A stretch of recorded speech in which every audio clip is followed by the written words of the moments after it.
be the name of the team in a few years. So that's it, and that's why the major confusion keeps happening over and over with this fan base. You got an owner that acts more like a fan than an owner. You have leadership in the structure of the Washington Commanders. They have so many strong ties to Dan Synder because they don't want to lose their job. So they just basically yes men. They're not really doing what's best for the franchise.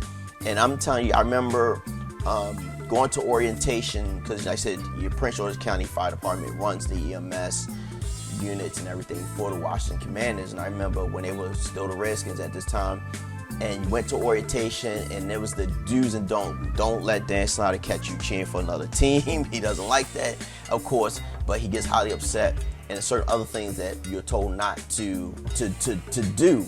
And you can't interact with the cheerleaders. You get assigned a certain player. You got to stay with that player. And it seemed like it just kept changing all the time. And I remember having a co-worker, and I can't say who that person is, but his uncle was highly involved in the cheerleader thing, situation, whatever. But it's just so much dysfunction with this team. With the new mascots, the new uniforms, with the uncertainty of who the owner would be. And we would hate to see somebody that's not based in this community that takes over ownership, but then they're up and down with the fan base because they have no connection here. And if you've never been to DC, you never been to Southeast, Southwest, you never been to Ben's Chili Bowl, you never been to Rock Creek Park, you don't know the area, and you got to understand something when you talk about DC, you talk about certain parts of Alexandria, Northern Virginia, Montgomery County, Southern Maryland, Prince George's County, Charles County. If you have no connection to this community, it's kind of hard for us to take you as a true owner, or you can be committed to the fan base here. And the one thing I hated about the Commanders, I remember doing a project for them, and then I gotta be honest, they're not the greatest team when it comes to responsiveness to their fan base.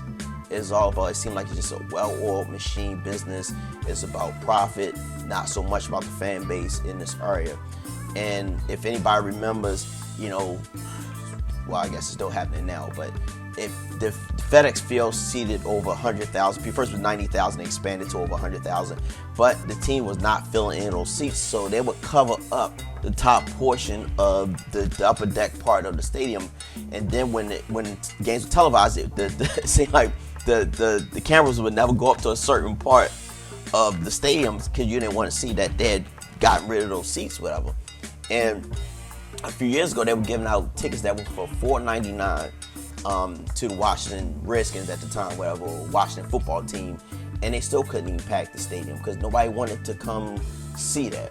Nobody's gonna spend $200-300 to buy popcorn and soda and stuff to see a team lose. And I mean, it was just totally ridiculous. But hopefully the sale will be imminent. Hopefully by April, everything be finalized. Hope they'll find a good ownership team that's hopefully locally based here in the area. I know Jeff Bezos owns the Washington Post, but I still rather see somebody that was born here, that's deeply rooted here, and focus on not just the franchise, but focus on the fan base. Get the fan base together and say, okay, what do you want? Do you like Major Tutty? Do you want to keep Major Tutty? Do you like the team, the name Commanders? Do you want to do something else? It leaves everybody so much in limbo right now, but I'm going to end it right there. So please consider liking and subscribe to Beltway 95 Sports, and catch you guys on the next one. Thank you.